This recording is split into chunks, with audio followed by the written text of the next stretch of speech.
hindari semua setiap larangannya. Diwajibkan Tuhan bagi setiap hambanya. Saya mengapresiasi kegiatan seperti ini karena ini cara kita untuk memberikan pelayanan pada masyarakat. Jadi saya pikir ini juga bagian dari program atau kegiatan yang selama bulan Ramadan namanya Sulawesi Selatan Ramadan 1445 Hijriah berbagi bahagia. Selamat pagi semua, kepada selamat, silakan berangkat dan saya atas nama pemerintah provinsi dan masyarakat Sulawesi Selatan dan kawan-kawan dari seluruh instansi mohon maaf lahir dan batin.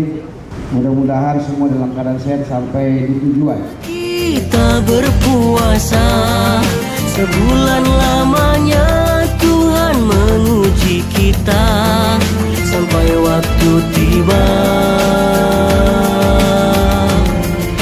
Hari yang dinanti semua.